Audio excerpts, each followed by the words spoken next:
말씀 다 같이 읽겠습니다. 여호와께서 이르시되 가서 이 백성에게 이르기를 너희가 듣기는 들어도 깨닫지 못할 것이요 보기는 보아도 알지 못하리라 하여 이 백성의 마음을 둔하게 하며 그들의 귀가 막히고 그들의 눈이 감기게 하라. 염려하건대 그들이 눈으로 보고 귀로 듣고 마음으로 깨닫고 다시 돌아와 고침을 받을까 하노라 하시기로. 내가 이르되 주여 어느 때까지니까 하였더니 주께서 대답하시되 성읍들은 황폐하여 주민이 없으며 가옥들에는 사람이 없고 이 토지는 황폐하게 되며 여호와께서 사람들을 멀리 옮기셔서 이 땅 가운데 황폐한 곳이 많을 때까지니라. 그 중에 10분의 1이 아직 남아 있을지라도 이것도 황폐하게 될 것이나 밤나무와 상수리 나무가 배임을 당하여도 그 그루터기는 남아 있는 것 같이 거룩한 씨가 이 땅의 그루터기니라 하시더라. 아멘. 이사야 6장에 이사야의 소명에 대한 내용이 이어집니다. 이사야 6장 1절부터 앞부분이 하나님께서 이사야를 부르시는 장면에 대한 묘사라면 오늘 본문은 이사야의 부르심의 내용이 되는 거죠. 부르신 하나님의 이사야가 감당해야 할 사명의 내용이 오늘 본문에 주어집니다. 앞에도 말씀드린 것처럼 원래 선지자의 소명의 내용은 보통 형식상 부르심에 대한 이야기가 먼저 소개되고 아모스에 대해서든지 이렇게 보면 부르심의 이야기가 먼저 소개되고 그리고 그 사역의 내용이 사역하는 전하는 말씀 이런 것들이 쭉 그 뒤로 이어지는데 이사야는 보면 6장에 와서야 하나님께서 이사야를 부르시는 장면이 등장을 합니다. 앞부분에는 유다와 예루살렘의 죄악상들, 불의함들, 하나님을 떠난 모습들에 대한 고발이 쭉 이어지고 거기에 대해서 비로소 6장에서 하나님께서 부르신 시간상으로는 아마 그 시간 순서는 아닐 것 같아요. 분명히 하나님 먼저 부르셨고 그리고 이 이사야를 통해서 그 말씀들이 전해졌을 텐데 그 죄악상들을 하나님이 이렇게 드러내시고 들추어내시고 거기에 이사야를 그들 속으로 보내심의 장면이 그 뒤에 이어지고 있는 거죠. 오늘 본문의 내용 보시면요. 9절에서 10절을 같이 한번 보시죠. 9절과 10절 말씀 같이 읽습니다. 여호와께서 이르시되 가서 이 백성에게 이르기를 너희가 듣기는 들어도 깨닫지 못할 것이요 보기는 보아도 알지 못하리라 하여 이 백성의 마음을 둔하게 하며 그들의 귀가 막히고 그들의 눈이 감기게 하라. 염려하건대 그들이 눈으로 보고 귀로 듣고 마음으로 깨닫고 다시 돌아와 고침을 받을까 하노라 하시기로. 아멘. 10절을 보면요. 10절의 내용을 보면 이 이사야의 하나님께서 이사야를 불러서 백성들에게 보내시는 목적, 이사야가 해야 할 내용이 어떻게 이해되느냐, 보여지느냐 하면 10절의 말씀의 표면적인 내용들로만 보면 네가 가서 백성들의 마음을 둔하게 하고 눈이 감기게 하고 귀가 가려져서 막히게 해서 하나님의 말씀을 못 알아듣게 해라. 그래서 아무도 회개하지 못하게 해라. 이런 의미로 이야기되는 것처럼 보여집니다. 드러나 있는 표면적인 내용들은요. 그렇지만 9절부터 이렇게 보면 이사야의 부르심, 이사야의 소명의 내용은 백성들에게 가서 말하는 것입니다. 9절 맨 앞에 보시면 여호와께서 이르시되 가서 이 백성에게 말해라. 이 백성에게 이르되라고 바로 연결해서 이어져서 그렇지 분리해서 보면 가서 말해라. 가서 이 백성들에게 말해라. 하나님의 말씀을 전하는 것, 이스라엘 백성들, 유다 백성들에게 하나님의 말씀을 말하는 것, 가서 말하는 것, 이게 이사야의 부르심의 내용입니다. 그런데 그 백성에게 말하는 내용이 하나님의 말씀, 하나님의 말씀을 전하는 이 이사야의 말씀에 대해서 이 유다 백성들이 듣지 않을 거라는 거죠. 이사야의 말씀 때문에, 이사야가 전하는 내용 때문에 이들의 마음이 둔해지고 백성들의 귀가 가려지고 이런 게 아니고, 그들이 이미 그런 상태이기 때문에 네 말에 하나님, 이사야를 통해 전해지는 하나님의 말씀에 이들이 듣지 않을 거다라는 겁니다. 앞부분에 우리가 보셨잖아요. 5장까지의 내용에 쭉 보아왔잖아요. 이 백성들의 모습이 이렇다라는 걸 이미 전제하고 보여준 겁니다. 그래놓고 그들의 모습이 이런 모습이다라는 거죠. 백성들이 하나님의 말씀에 귀 기울여 듣지 않는다라는 거죠. 지금 이 유다 백성의 상태가 뭐냐면 10절, 11절, 9절, 10절 내용이에요. 듣기는 들어도 깨닫지 못할 것이요, 보기는 보아도 알지 못하는 자들. 보는데 뭔지를 모르는 거죠. 듣는데 알아듣지를 못한다는 거예요. 좀 더 엄밀하게 말하면 듣는데 듣는 것을 거절하는 거죠. 보는데 보는 것을 받아들이지 않는 이들이 지금 이 유다 백성의 모습이라는 겁니다. 듣지 않을 거랍니다. 왜냐하면 10절의 내용이에요. 네가 이렇게 해라 하는 걸로 표현상으로 그렇게 되어 있는데, 사실은 이렇기 때문에 앞에 9절, 보아도 알지 못하고 들어도 깨닫지 못하는 자들이 될 거다, 그런 상태가 되었다라고 말씀하는 거죠. 왜 들어도 깨닫지 못하고 보아도 알지를 못하는가 하면 백성의 마음이 둔해져 있기 때문에, 백성의 마음이 둔하기 때문에, 귀가 막혔기 때문에, 눈이 감겼기 때문에 하나님의 말씀을 들어도 깨닫지 못하고 하나님의 뜻과 행하심을 보아도 알지 못하게 되었다 말하는 거죠. 마음이 둔하다는 건 이런 의미들이 들어있습니다. 마음이 살이 쪘다, 마음에 기름이 가득 꼈다, 비둔해졌다, 우리 그런 표현들 쓰죠. 사람이 몸이 이렇게 기름이 끼고 막 이러면 둔해집니다. 아무리 뭐라 그래도 둔해지죠. 감각도 둔해지고, 그런 것처럼 마음이 그렇다는 거예요. 백성의 마음이 살이 이렇게 둔해지고 이렇게 기름이 끼고 이래서 마음이 둔해져서 그 마음이 민감하게 깨닫고 느끼고 받아들이지를 못한다는 거죠. 하나님이 안타까이 선지자를 통해서 말씀하시지만 이들은 그 하나님의 마음을 느낄 수가 없는 거죠. 그 하나님의 마음이 와닿지를 않는 거죠. 왜냐하면 마음이 둔해져 있었어요.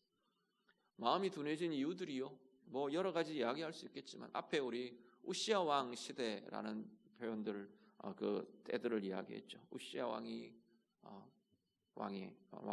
세상을 떠날 그 시기에 6장 1절에 보면 우시야 왕이 죽던 해에 하나님의 말씀이 이사야에게 임했다 그랬는데, 그 시대의 특징 중에 하나가 되게 풍요롭고 흥성했다 그랬어요. 번성했다 그랬어요. 이 풍요와 번성과 안전이 평안을 주고 되게 백성들을 평안과 은혜가 가득한 삶으로 이끌어주는 그런 내용이면 참 좋겠는데, 그 풍요와 안전이 사람들의 마음을 둔하게 하는 경우들을 굉장히 많이 보게 됩니다. 풍요롭기 때문에, 만족할 것들이 많기 때문에, 내게 만족을 주는 것이 많기 때문에, 평안하고 안전하다고 여기기 때문에, 그래서 사람들의 마음이 둔해지는 거죠. 특히나 하나님께 대해, 하나님의 뜻과 하나님의 존재와 하나님의 마음과 그 하나님의 말씀에 대해서 둔해져 버립니다. 느끼지를 못하고 깨닫지를 못하고 알아보지를 못하는 상황이 되어버린다는 거죠. 귀가 막혀서 원래의 표현의 의미가 좀 갖고 있는 건 귀가 무거워져서 이런 의미들을 담고 있습니다.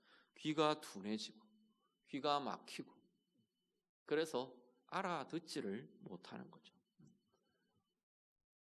그리고 또 하나가 눈이 감겨서 눈에 무엇인가가 덮여서 우리 눈에 뭐가 씌었다 그러죠. 눈에 뭐가 씌어서 무언가가 눈을 덮어버려서 알아보지를 못하는 거죠. 편견과 왜곡된 시선과 눈이 가려지는 사람에 의해 거짓된 메시지에 의해 상황들에 의해 자기들의 교만에 의해 눈이 가려지고 귀가 가려지고 그래서 듣지 못하고 보지 못하고 깨닫지 못하는 자들이 되어버렸다라는 겁니다. 말씀을 듣는데 말씀이 들려지는데 그 말씀이 자신들의 말씀으로 들려지지가 않는다라는 거죠. 시편 119편 한번 같이 보시죠. 시편 119편 69절과 70절 말씀 같이 읽습니다. 교만한 자들이 거짓을 지어 나를 치려하여 싸우나 나는 전심으로 주의 법도들을 지키리이다. 그들의 마음은 살져서 기름덩이 같으나 나는 주의 법을 즐거워하나이다. 아멘. 거의 비슷한 표현이 나오죠. 마음이 둔해졌다는 이 유다 백성의 마음이 둔해졌다는 표현이 시편 119편에는 보면 교만한 자들이 그 마음이 살져서 기름덩이 같이 되었다 말합니다. 감각이 없는 거죠. 찔러도 건드려도 무감각한 둔해지는 그런 마음들이 되어버렸다는 겁니다. 어떤 마음이 어떤 사람들의 마음이 살져서 기름덩이 같으냐? 교만한 자들의 마음이 그렇답니다. 마음이 높아지고 교만해지면서 이스라엘 지금 유다 백성들이 거의 그런 상황. 부요함이 있고 풍요로움이 있고 군사적으로 외교적으로 세력이 강해지고 위상이 높아지고 그러면서 하나님 앞에서 스스로 교만해져 버린 거죠.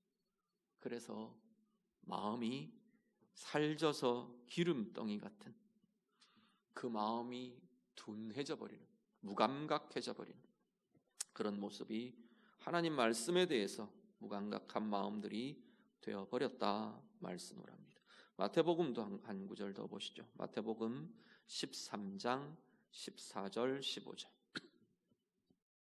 마태복음 13장 14절 같이 15절 같이 읽습니다. 이사야의 예언이 그들에게 이루어졌으니 일렀으되 너희가 듣기는 들어도 깨닫지 못할 것이요 보기는 보아도 알지 못하리라. 이 백성들의 마음이 완악하여져서 그 귀는 듣기에 둔하고 눈은 감았으니 이는 눈으로 보고 귀로 듣고 마음으로 깨달아 돌이켜 내게 고침을 받을까 두려워함이라 하였느니라. 아멘. 이 예수님이 오늘 본문 지금 이 이사야 6장 9절 10절을 해석적으로 지금 인용하고 있는 모습입니다. 눈이 가려지고 귀가 가려지고 그렇게 되는 이유가 마음이 완악해졌기 때문이다 말합니다. 완악한 것은요 딱딱하게 굳어졌다는 야. 마음이 딱딱하고 마음이 굳어진 그 상태. 받아들이지 않는 거죠. 수용하고 받아들일 수 없는 마음들. 그 마음이 되어서 귀가 둔해지고 눈이 감겨지고 그렇게 말씀을 들어도 그 말씀이 자기의 삶 가운데 자기의 마음에 찔러 들어오지 못하고 자기의 삶을 찔러 들어오지 못하는 말씀이 되어버린 겁니다. 히브리서 4장에 보면 하나님의 말씀은 살아있고 활력이 있어서 좌우의 날선 어떤 검보다도 예리하다 그랬어요. 그러니까 하나님의 말씀이 우리 인격과 우리의 삶에 작용을 하려면 예리한 칼같이 수술하는 예리한 메스같이 그 말씀이 우리의 마음에 종양의 부분들, 우리의 마음의 불의한 부분들, 더러운 부분들에 와닿아야죠. 가닿아야 되는데 이 마음이 비둔해져 가지고 마음이 살이 찌고 살지고 마음이 기름덩이 같이 되어 가지고 거기에 말씀이 와닿지를 않는 거예요. 그래서 말씀이 삶을 변화시키고 말씀이 시대를 변화시키는 그것들을 거부하고 있는 거죠. 그것들이 나타나지 못하도록 거부하고 있는 상태가 지금 이 유다 백성들의 모습이라고 말씀을 합니다. 디모데후서 4장에 보면 말세에 대한 이야기를 합니다. 때가 이를 거다. 사도 바울이 그렇게 이야기를 합니다. 때가 이를 거다. 때가 이를 텐데 그때가 되면 사람이 바른 교훈을 받지 않을 거다. 바른 교훈에 귀 기울이지 않는다는 것. 귀가 가려워서, 이 가려운 게 가렵다 이런 가려운 게 아니고 귀가 가려져서 자기의 사욕을 따를 스승을 많이 두고 또 그 귀를 진리에서 돌이켜 허탄한 이야기를 따르게 될 거다 말씀합니다. 말세의 중요한 특징 중에 하나가 말세가 되어 갈수록 이 특징은 강해질 거다. 그렇게 보시면 됩니다. 사람들이 바른 교훈에 귀 기울이기를 싫어한다. 이 바른 교훈은 성경이 바른 교훈이라고 정의하고 쓰고 있는 건 뭐겠습니까? 하나님 말씀이죠. 하나님 말씀을 받아들이지 않는다는 것.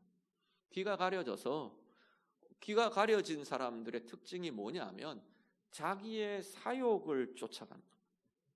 자기의 사욕은 개인적인 욕심, 자기가 원하는 것, 이것 쫓아가기에 급급해서 하나님의 말씀, 진리에는 귀를 닫아버린다는 거예요. 바른 것에 귀를 닫아버리고 내게 이익이 되는 것, 내 목적에 부합되는 것, 내가 원하는 것을 해줄 수 있을 것 같은 것, 여기에 귀 기울인다는 거예요. 진리에서 돌이켜서 그 귀를 진리에는 닫아버리고, 진정한 진리에는 닫아버리고 자꾸만 허탄한 이야기들에 귀를 기울인다. 허탄한 이야기가 자기에게 자극을 주니까, 쾌감을 주니까, 그 허탄한 이야기들이 쫓아가면 자기가 이익이 될 것 같으니까 그 허탄한 이야기들, 진리와 허탄한 이야기를 지금 대조를 하는 거죠. 자꾸 그것 쫓아다닌다. 말세의 특징이라고 이야기합니다. 오늘 유다의 지금 이 본문에 나타나는 유다 백성들이 그런 모습이다라고 말하는 거죠. 자기의 욕심을 쫓아 진리에는 귀를 가려버리고 자기 욕심을 쫓아가는 그 소리들에만 자꾸 귀 기울이고 쫓아가고 그렇게 하고 있다 말씀을 하는 겁니다. 오늘 우리들이요, 우리의 모습 돌아보시면 좋겠습니다. 오늘 나는 하나님의 말씀을 듣기는 들어도 깨닫지 못하고 귀가 막혀서 듣지 못하고 눈이 감겨서 보지 못하는 그러한 모습은 아닌가 돌아보실 수 있기를 바랍니다. 어떻게 진단을 하느냐 하면 말씀이 내 삶을 변화시키는가를 보시면 됩니다. 말씀 때문에 내가 자꾸 변화되고 달라지고 있는 건가? 하나님의 말씀을 자꾸만 나는 따라가고 쫓아가고 그렇게 하는 건가? 아니면 말씀은 그냥 스쳐 지나가는 것들인 건가? 그런 모습들을 우리가 보면 혹시 나도 이런 건 아닌가?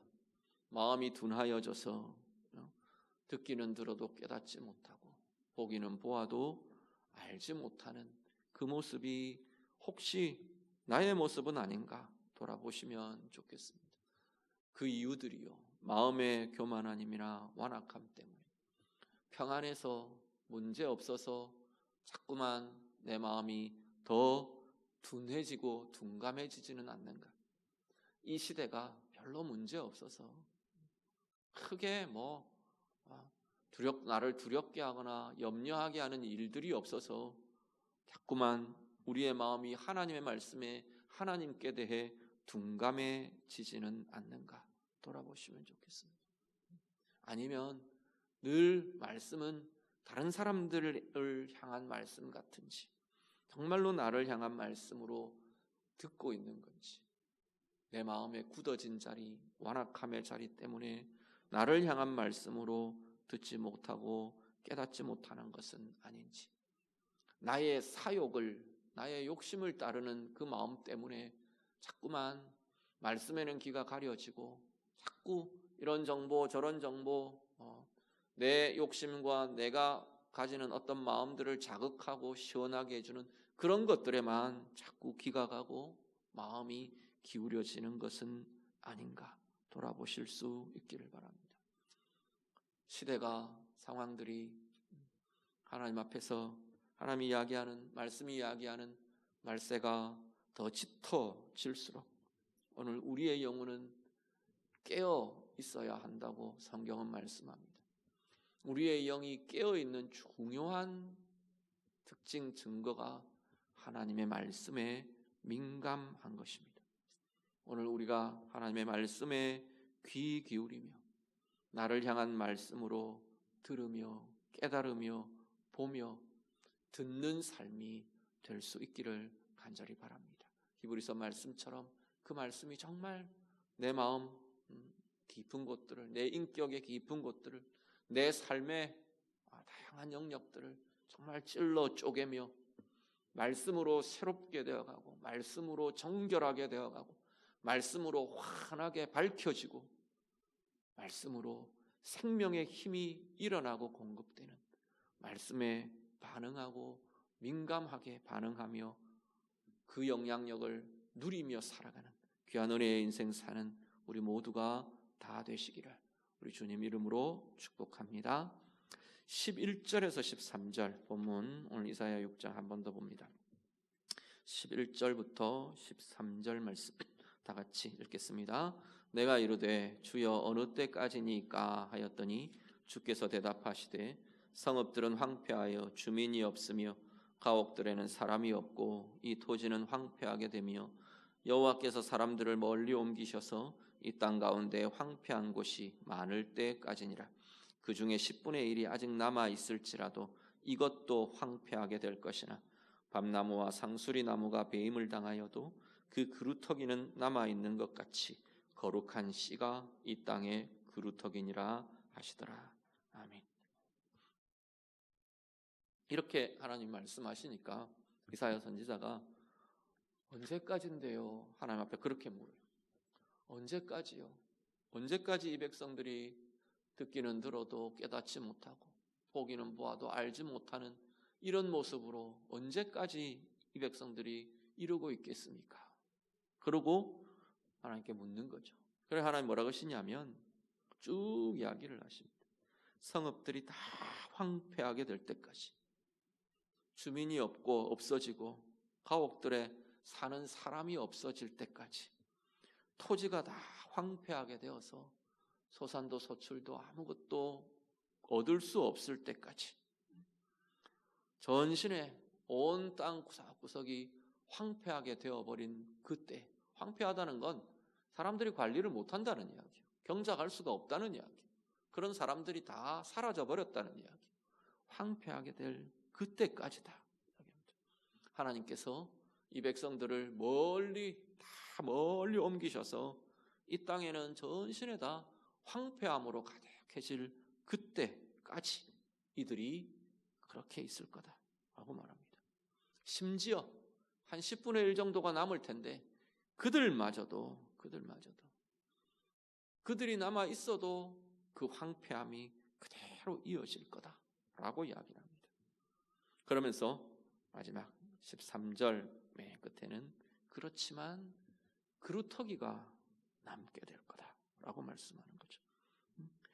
하나님께서 말씀하시는 이때까지는 철저하게 이 유다에 임할 철저한 심판과 멸망과 상함과 깨어짐, 이 모습입니다. 역사적 사건으로 보면 바벨론 포로의 시간들이죠. 말 그대로 하나님이 멀리 다 옮겨가세요.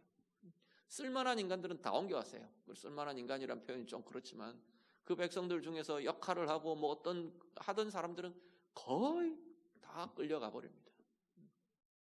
그리고 남아있던 그들 아무 영향력을 못 나타내요. 그 70년 세월 동안 정말로 이 이스라엘, 이 유다 땅은 완전히 황폐한 채 버려져 있습니다. 70년이 지나고 귀환한 백성들이 돌아와 보니까 성벽조차 제대로 서 있는 것이 없어요. 성전은 터만 남고 깡그리다 불타버리고 아무것도 남은 게 없고, 예루살렘 성벽조차도 다 허물어져서 제대로 서 있는 벽이 없을 정도로, 성벽이 없을 정도로 완전히 황폐한 곳이 되어 있는 거죠.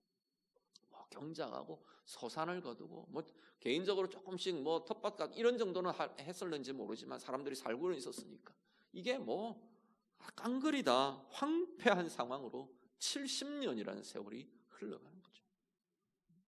그렇게 될 때까지 지금 하나님이 그 이야기를 하시는 거예요. 그렇지만 그래놓고는 하나님 뭐라고 하냐면 그렇지만 그 후에 다르게 표현하면 그 후에야 진정한 새로운 시작과 진정한 새로운 회복이 시작될 거다라고 말씀하는 거죠. 그렇지만 그루터기는 남아있을 거다. 상수리나무, 밤나무, 상수리나무가 배임을 당해도 나무를 베버렸는데 그루터기 여기 남아있는 베내고 밑둥 남아있는 그게 그루터기잖아요. 그 그루터기는 남아있을 거다. 그런데 뭐냐면 그 그루터기에서 가지가 싹이 돋아나오는 거예요. 그것이 거룩한 씨다. 그 거룩한 씨가 이 땅의 그루터기다. 그런데 사실 거룩한 씨는 바벨론 포로로 끌려가고 이 유다 땅에 남아있던 사람들이 아니에요. 자기들은 포로됨을 면했다, 자기들은 어떻게 했다, 그 사람들이 사실은 그루터기에 해당되는 게 사실은 아닙니다. 예레미야나 뒤에 나중에 다른 선지서들이 쭉 이어지는 이 바벨론 포로기의 상황들로 이어지는 내용들을 보면 하나님 아니라고 이야기하세요. 남겨진 자들, 환난을 면한 것 같은 그들이 이 땅의 그루터기 거룩한 씨로 새롭게 시작하는 이들이 아니라 어떤 사람들이요? 오히려 포로로 끌려갔던 자들이 수치를 당하고 모멸을 당하고 고통과 환난 속에서 그 세월들을 이겨낸 이들, 자신의 불의함과 민족의 불의함과 하나님을 떠난 것과 이것들을 인정하고 회개하고 돌이키고 하나님이 필요합니다. 하나님의 필요를 인식하고 인정하고 고백하고 정말로 하나님을 찾는 그들, 하나님을 찾아서 그들이 70년의 세월이 지났는데 다시 돌아오잖아요. 하나님을 예배하려고 성전을 다시 지으려고 다시 이 땅을 돌아오는 거죠. 그들이야말로 이 땅의 그루터기가 될 거다. 이 땅의 거룩한 씨가 될 거다라고 말하는 거죠. 역경과 고난을 겸손히 통과해 내는 이들이야말로 하나님이 새롭게 시작하실, 하나님의 손에서 새롭게 시작될 그루터기라고 말하는 거죠. 하나님은 이들을 통해 하나님의 나라, 하나님의 새로운 시대를 열어가겠다고 말씀하시는 겁니다. 호세아 10장에 보면 그 이야기를 합니다. 너희는 자기를 위해 공의를 심고 인애를 거두어라. 그러면서 뭐라고 하냐면 너희 묵은 땅을 기경해라. 이건 땅에 대한 이야기, 농사에 대한 이야기가 아니죠. 묵은 땅은 올해 농사 짓지 않고 밭 갈고 씨 뿌리지 않고 묵혀놓은 땅은 딱딱해져 버리잖아요. 굳어버려요. 딱딱해져서 그 땅에다가 씨를 뿌리면 제대로 농사가 될 수가 없어요. 그러려면 어떻게 해요? 그 땅에 농사가 되려면 갈아엎어야 돼요. 먼저 갈아엎어야 되는 거죠. 그 딱딱하게 굳어진 땅을 뒤집어 엎어야만 거기에 씨가 뿌려지고 뿌리 내려지고 새롭게 농사가 시작되고 소산을 거두게 되는 거죠. 공의를 심고 인애를 심는데 먼저 묵은 땅을 기경해야 한다는 거예요. 딱딱하게 오늘 말씀으로 본다면 굳어진 마음, 완악한 마음, 둔해진 그 마음, 그 삶들을 갈아엎지 않으면 생명의 씨가, 은혜의 씨가, 하나님의 역사의 씨가 그 땅에서 그 마음과 그 인격 속에서 자랄 수가 없다는 거죠. 그래서 하나님이 그 기경을 이루신 거예요. 뒤집어 엎으시잖아요. 유다 땅을 뒤집어 엎으시는 거예요. 유다 백성들의 그 둔하고 완악해진 마음을 하나님이 갈아엎으시는 거예요. 기경을 하시는 거예요. 거기에 그 기경되는 땅의 증거가 뭐냐면 여호와를 찾는 겁니다. 호세아 10장 12절 그대로 이야기합니다. 묵은 땅을 기경해라 그러놓고 지금이 곧 여호와를 찾을 때다. 하나님을 찾는 것, 그거야말로 진실되게 하나님을 구하며 진실되게 하나님을 찾는 것, 그것이야말로 딱딱하게 묵은 땅, 딱딱하게 굳어버린 마음, 완악함들이 뒤집어 엎어지며 하나님 앞에서 기경되는 것이라고 말씀하는 겁니다. 그렇게 하면 하나님께서 오사 공의를 빛처럼 너희에게 내리실 거다. 하나님의 의를 너희 가운데 이루어지게 하실 거다. 열매 맺게 하실 거다. 부어주실 거다. 하나님께서 말씀하고 계시는 겁니다.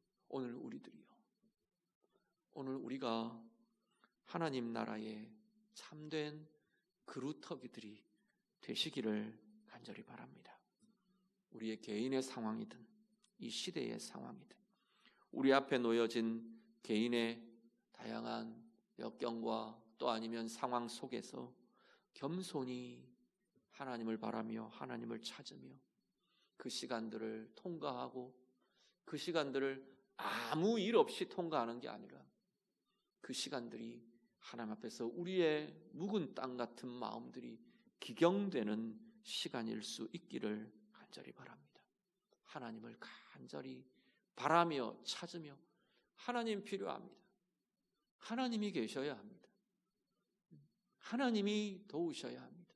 하나님 함께 해 주십시오. 그 간절한 마음이 있는 자리가 하나님의 공의가, 하나님의 인애가, 하나님의 은혜가 부어지고 열매 맺어지는 자리가 될 것이라 말씀합니다. 우리 각자의 삶이, 우리 개인의 삶이, 우리의 각자의 가정들이 하나님 앞에서 이렇게 겸비함으로, 겸손함으로 하나님의 하나님 되심을 인정하고 하나님을 찾고 구함으로 우리의 삶이 새롭게 되고 우리의 가정이 새롭게 되고 내 마음이 새롭게 되고 내 인생이 새롭게 하나님의 은혜를 열매 맺는 인생으로 변화되어가는 하나님의 새로운 일들, 새로운 길들을 열어가는 복된 삶들이 다 되시기를 간절히 바랍니다. 이 시대 앞에서요, 이 시대도 똑같이 마찬가지입니다.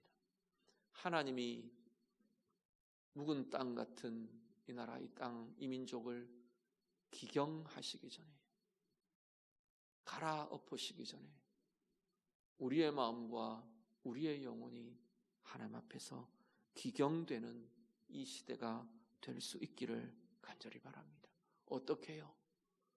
하나님 모르는 사람들은 할 줄 모릅니다. 뭘 해야 하는지도 모릅니다. 할 수가 없습니다. 하나님의 백성들이 간절히 이 시대에 하나님이 도우셔야 하며 하나님이 필요함을, 하나님이 주권자 되심을 인정하고 찾고 구하는 이들로 설 수 있기를 간절히 바랍니다. 그들을 하나님은 이 땅의 그루터기로 쓰신다 말씀하십니다.